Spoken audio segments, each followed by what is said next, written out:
ചങ്ങായിമാരെ, നിങ്ങൾ എന്തെങ്കിലും അറിഞ്ഞാ നമ്മളെ രാജ്ഭവനിലുള്ള ഗവർണർ കുറച്ച് സംഖ്യക്ക് സ്വീകരണം കൊടുത്ത് പോട്ടെ. സ്വീകരണമാണെങ്കിൽ നമുക്ക് സഹിക്കാം. സ്വീകരണം മാത്രമല്ല, ആ സംഖ്യകൾക്കിടല്ല നമ്മളെ ഗവർണർ പൊന്നാടി അണിയിച്ചു കൊടുത്ത്. ശരിക്കും പറഞ്ഞാലുണ്ടാ, പൊന്നാടയല്ല അവർക്ക് അണിയിച്ചു കൊടുക്കേണ്ടത്, ചാണകയാടിയാണ് അവർക്ക് അണിയിച്ചു കൊടുക്കേണ്ടത്. അപ്പൊ ഇത് കേൾക്കുന്ന നിങ്ങൾ വിചാരിക്കും ആർക്കാണ് ഈ പൊന്നാടി അണിയിച്ച് കൊടുത്തതെന്ന്. അവരുടെ പേരുകൾ കേട്ടാണ്ടല്ല നിങ്ങളൊക്കെ ഞെട്ടി തരിച്ചു പോകും. അതിൽ ആദ്യത്തെ ആളുണ്ടല്ല, ഇന്ത്യയുടെ സ്വാതന്ത്ര്യ സമരത്തിൽ പങ്കെടുത്തിട്ട് ഒരുപാട് കാലം ജയിലിൽ കടന്ന ഫസൽ കാറാട്ട്. രണ്ടാമത്തെ ആള് സംഖ്യയുടെ എല്ലാമായ നമ്പർ 1 വർഗീയവാദിനി ലസിത പാലക്കല്. ബ്രിട്ടീഷുകാരോട് എതിർത്ത് നിന്ന് ഒറ്റക്ക് പോരാടിയ ലസിത പാലക്കല്. മൂന്നാമത്തെ ആള് ചാനൽ ചർച്ചകളിൽ വന്നിരുന്നിട്ട് സംഖ്യക്ക് വേണ്ടി വാദിച്ച് പോരാടി നാണവും മാനവും ഉളുപ്പില്ലാണ്ട് മെഴുകിയിരിക്കുന്ന ഷാബു പ്രസാദ്. പിന്നെ നാലാമത്തെ ആള് സോഷ്യൽ മീഡിയയിൽ വന്നിട്ട് എപ്പോഴും വർഗീയത മാത്രം പറഞ്ഞ അർജുൻ മാധവ്. ഞാൻ ആദ്യം വിചാരിച്ചു ഈ മാധവ് എന്ന് കേട്ടിട്ട് നമ്മളെ സുരേഷ് ഗോപിയുടെ മകനല്ലേ അയാളായിരിക്കുന്നു. പിന്നെ കൃത്യമായിട്ട് വാർത്ത കേട്ടപ്പോഴാണ് ഇതും ഒരു ചാണക സംഖ്യയാണെന്ന്. ഈ നാലാളെ പോലെ അറിയുന്നതും അറിയാത്തതുമായ 9ഓളം പേർക്കാണ് നമ്മുടെ ഗവർണറുടെ സ്വീകരണവും പൊന്നാടി ഇട്ടുകൊടുക്കലും ചെയ്തത്. എന്തായാലും നമുക്ക് ഇതുമായി ബന്ധപ്പെട്ട് വന്ന ഈ കോമഡി സംഭവമായിട്ട് ബന്ധപ്പെട്ട് വന്ന ഒരു വാർത്ത ഒന്ന് കേട്ടാലോ. First on report. സംഘപരിവാറിന് വേണ്ടി സൈബർ പ്രചാരണം നടത്തുന്നവരെ സർക്കാർ ചെലവിൽ ആദരിച്ചു ഗവർണർ. ലോക്ഭവനിലെത്തിയ 9 പേരെ ഗവർണർ പൊന്നാട അണിയിച്ചാണ് സ്വീകരിച്ചത്. ലസിത പാലക്കൽ, ഷാബു പ്രസാദ്, അർജുൻ മാധവ് അടക്കമുള്ളവരെയാണ് ഗവർണർ ആദരിച്ചത്. വിദ്വേഷ പ്രചാരണത്തിന്റെ പേരിൽ ആരോപണങ്ങൾ നേരിടുന്നവരും കൂട്ടത്തിലുണ്ട്. ഗവർണറെ കാണാൻ സമയം ചോദിച്ചപ്പോൾ അനുമതി നൽകിയതാണെന്നാണ് ലോക്ഭവന്റെ വിശദീകരണം. റഹീസ് റഷീദാണ് ചേരുന്നത് വിശദാംശങ്ങളുമായി. റഹീസ്, ഇത്തരത്തിൽ ഗവർണറുമായി കൂടിക്കാഴ്ച നടത്തുന്നതിന് ആളുകൾക്ക് സമയം അനുവദിക്കുന്നതിൽ തെറ്റില്ല, പക്ഷെ അവരെ ആദരിക്കേണ്ടുന്ന സാഹചര്യം എന്തായിരുന്നു? മാത്രമല്ല, സൈബർ പ്രചാരണം നടത്തുന്നവർക്കാണ് ഇത്തരത്തിൽ സർക്കാർ ചെലവിലുള്ള ഒരു ആദരം ഒരുക്കിയത്.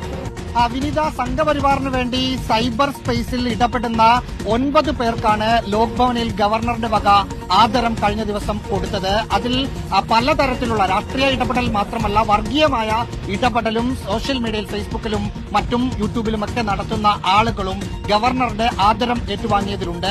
5 ദിവസം മുമ്പായിരുന്നു ലോക്ഭവനിൽ ചടങ്ങ് നടന്നത്. 9 സംഘപരിവാർ അനുകൂലികളായ ആളുകളാണ് ആ ചടങ്ങിൽ പങ്കെടുത്തത്. ലസിത പാലക്കൽ, ശ്രീല പിള്ള, ഒപ്പം ഷാബു പ്രസാദ്, മഹേന്ദ്രകുമാർ, അർജുൻ മാധവ്, ഫസൽ കാരാട്ട് എന്നൊക്കെ പേരുകളുള്ള സോഷ്യൽ മീഡിയയിൽ സജീവമായി ബിജെപിക്ക് വേണ്ടിയും സംഘപരിവാർ സംഘടനകൾക്ക് വേണ്ടിയും ഇടപെടുന്ന ആളുകളാണ്.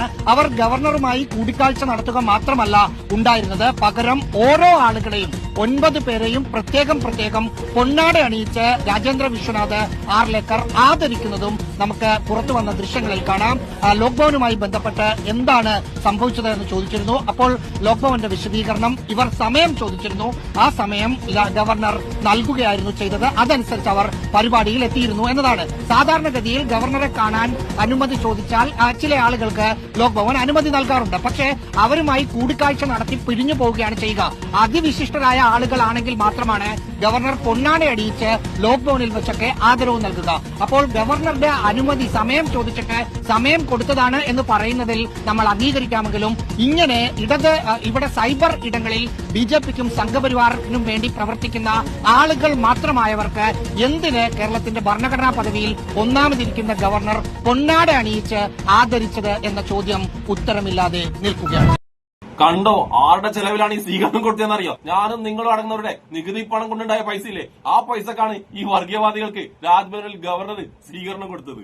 അതായത് സോഷ്യൽ മീഡിയയിൽ വന്നിരുന്നിട്ട് പച്ച വർഗീയത മാത്രം പറഞ്ഞ ഈ വേട്ടാവളിയന്മാർക്ക് സ്വീകരണം കൊടുത്തത് നമ്മുടെ പൈസക്ക്. ഞാൻ ആലോചിക്കുന്നത്, രാജ്ഭവനിൽ ഇതുപോലുള്ള വേട്ടാവളിയന്മാർക്ക് സ്വീകരണം കൊടുക്കണമെങ്കിൽ അവിടെയുള്ളവര് അത്രമാത്രം ബുദ്ധിയില്ലാത്തവരാണോ? സംഘികള് വിവരമില്ലാത്തവരാണെന്ന് നമുക്കറിയാം, പക്ഷേ അതുപോലെ എല്ലാ മലയാളികളും വിവരമില്ലാത്തവരാണെന്ന് ഉത്തരേന്ത്യയിലെ സംഘികൾ അങ്ങ് കരുതി കാണും. അങ്ങനെ മലയാളികൾ മൊത്തം ബോധവും വിവരം ഇല്ലാത്തവരല്ലാന്ന് ഇപ്പൊ ആ സംഖ്യക്ക് മനസ്സിലായിട്ടുണ്ടാവും. ഇനി എനിക്ക് ചോദിക്കാനുള്ളത്, ഈ പൊന്നാട അണിയിക്കപ്പെട്ട സംഖ്യകളില്ലേ അവരോടാണ്. നിങ്ങൾ ഈ രാജ്ഭവനിലേക്ക് പോകുമ്പോൾ ഈ പൊന്നാടിയും കൊണ്ടാണോ അങ്ങോട്ട് പോയത്? അതല്ലെങ്കിൽ രാജ്ഭവനിൽ നിങ്ങൾക്ക് ഇങ്ങോട്ട് തന്നത് തന്നെയാണോ ആ പൊന്നാട? അങ്ങനെ ആയിരിക്കാൻ യാതൊരു സാധ്യതയില്ല. നിങ്ങൾ അങ്ങോട്ട് പോകുമ്പോൾ ഈ പൊന്നാടിയും കൊണ്ട് തന്നെയായിരിക്കും പോയിട്ടുണ്ടാവുക. അപ്പൊ എന്റെ ചോദ്യം എന്താണെന്ന് വെച്ചാൽ, നിങ്ങൾ 9 ആളും കൂടി പൊന്നാട വാങ്ങിയപ്പോ പൊന്നാടക്ക് എന്തെങ്കിലും വിലക്കുറവ് കിട്ടിയിട്ടുണ്ടായിരുന്നു? അങ്ങനെ നിങ്ങൾക്ക് വില കുറച്ച് കിട്ടിയിട്ടുണ്ടെങ്കിൽ ഇനി അങ്ങോട്ടേക്ക് പൊന്നാടിയുമായിട്ട് പോകുന്നവർക്ക് എവിടുന്ന് വില കുറച്ച് കിട്ടുന്നത് അറിയാൻ വേണ്ടിയിട്ടാണ്. നിങ്ങളൊന്ന് ആലോചിക്കട്ടെ, ഈ ഫസൽ കാറാട്ടില്ലേ, ഇവന്റെ ഒക്കെ ചാനലിടുന്ന വീഡിയോ ഉണ്ടല്ല, ആ വീഡിയോ കൊണ്ട് ആർക്കെങ്കിലും കേരളത്തിൽ ഒരാൾക്കെങ്കിലും നന്മയുണ്ടാകുന്ന ഒരു കാര്യം അവൻ ചെയ്തിട്ടുണ്ടാകും? കേരളത്തിലെ മറ്റുള്ളവരൊക്കെ വിട്, കേരളത്തിലെ സംഖ്യക്ക് ഉപകാരം ഉണ്ടെന്ന ഏതെങ്കിലും ഒരു കാര്യം ചെയ്തിട്ടുണ്ടോ? ആകെ ഇവന്റെ ചാനൽ ഇടുന്ന വീഡിയോ എന്തായിരിക്കും? മുസ്ലിം വിരോധം മാത്രമായിരിക്കും. വേറൊന്നും നിങ്ങൾക്ക് അതിൽ കാണിച്ചു തരാൻ കഴിയില്ല. പിന്നെന്താണ് ഇവനെ വിമർശിക്കുന്നവരും ഇവന്റെ BJP-നെ വിമർശിക്കുന്നവരൊക്കെ ഉള്ള വർഗീയവാദികളും രാജ്യദ്രോഹികളും സുഡാപ്പികളൊക്കെ ആക്കും. പിന്നെ അടുത്തത് നമ്മളെ ലസിത പാലക്കൽ. ഇന്നലെ വരെ ഒരു പൂജാരിനെ പീഡനത്തിൽ അറസ്റ്റ് ചെയ്യപ്പം ആ പൂജാരി മുന്നേപ്പോഴോ തൊപ്പിയിട്ടിട്ട് മാപ്പിളപ്പാട്ട് പാടി ഡാൻസ് കളിച്ചതും പറ്റി അതും മുസ്ലിങ്ങളുടെ നെഞ്ചത്ത് കൊണ്ടിടാൻ നോക്കിയാണ് ഈ ലസിത പാലക്കൽ. സ്വന്തം പഞ്ചായത്തിൽ നടന്ന തെരഞ്ഞെടുപ്പുണ്ടല്ല കെട്ടിവെച്ച കാശ് പോലും കൊടുക്കാതെ അവളുടെ തന്നെ നാട്ടുകാർ തോപ്പിച്ച അവളെയാണ് രാജ്ഭവനിൽ കൊണ്ടുപോയിട്ട് പൊന്നാടി എണീച്ചത്. അതായത് സ്വന്തം നാട്ടുകാർക്ക് പോലും വേണ്ടാത്ത ഒരു ടീമിനെയാണ് പൊന്നാടി എണീച്ചത്. പിന്നെ നമ്മുടെ സാബു പ്രസാദ് ചാനൽ ചർച്ചയിൽ വന്നിട്ട് വെറും വിഡിത്തവും പൊട്ടത്തരവും പറഞ്ഞത് കൊണ്ടാണോ നിങ്ങൾ അയാൾക്ക് പൊന്നാടി ഇട്ട് കൊടുത്തത്? മറുപടി പറയൂ സംഘികളെ. എവിടെ നിങ്ങൾ മറുപടി പറയാൻ വേണ്ടി നിങ്ങളെ പ്രധാനജിക്ക് പാർലമെന്റിൽ കൊടുക്കാൻ മറുപടി ഇല്ലാത്തത് മുങ്ങി നടക്കലാണ് നമ്മൾ പ്രധാനജി. അപ്പോഴാണ് പ്രധാനജിയുടെ ശിഷ്യന്മാരായ കേരളത്തിലെ സംഘികൾ ഇതിനൊക്കെ മറുപടി തരണ്ടേ. ഒരു സാധാരണക്കാരുണ്ടല്ല എന്തെങ്കിലും ഒരു പരാതിയുമായിട്ട് രാജ്ഭവനിൽ പോകാൻ വേണ്ടി ഒരിക്കലും പറ്റൂല. പക്ഷെ ഇവരെ പോലെ നാടിനും വീടിനും ഒരു ഗുണവും ചെയ്യാതെ വെറും വർഗീയത മാത്രം പറ്റിട്ട് നാട്ടിൽ സംഘർഷം ഉണ്ടാക്കാൻ നോക്കുന്ന ഈ വേട്ടാവളിയന്മാർക്കൊക്കെ ഈസി ആയിട്ട് അവിടെ കയറിച്ചല്ല.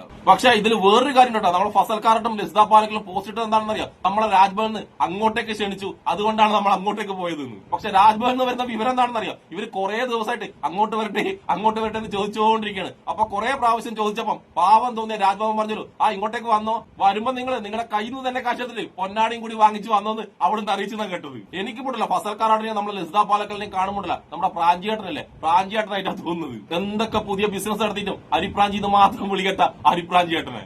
അതുകൊണ്ട് ഫസൽക്കാരാട്ടെ ലസിത പാലക്കലെ നിങ്ങൾക്ക് എവിടുന്ന് എന്ത് പൊന്നാട് കിട്ടിയാലും മലയാളിയുടെ മനസ്സിലുണ്ടല്ല നിങ്ങൾ രണ്ടാളും കോമാളികൾ മാത്രമാണ്. രണ്ട് കോമാളികൾ. തിരുവനന്തപുരം കോർപ്പറേഷനും തൃശ്ശൂരിൽ MP സ്ഥാനം കിട്ടുമ്പോഴത്തേക്ക് ഇവർ ഇമാതിരി കോമാളിത്തരം കാട്ടുന്നെങ്കിൽ ഇവർക്ക് കുറച്ചുകൂടി സീറ്റ് കൂടുതൽ കിട്ടണമെങ്കിൽ എത്രമാത്രം കോമാളിത്തരം നമ്മളെ മലയാളികൾ കാണേണ്ടി വരും. അങ്ങനെ അങ്ങനെ സംഭവിച്ചിട്ടുണ്ടല്ല നമ്മളെ മലയാളികൾ ചിരിച്ച് പണ്ടാരടങ്ങും. അപ്പോണ്ടല്ല സ്വന്തം പൈസക്ക് പൊന്നാട വാങ്ങിയിട്ട് അങ്ങോട്ട് പോയിട്ട് ആ പൊന്നാട തന്നെ കഴുത്തിട്ട ഫസൽക്കാരാട്ടും ലസിത പാലക്കലാണ് എന്റെ ഹീറോകൾ.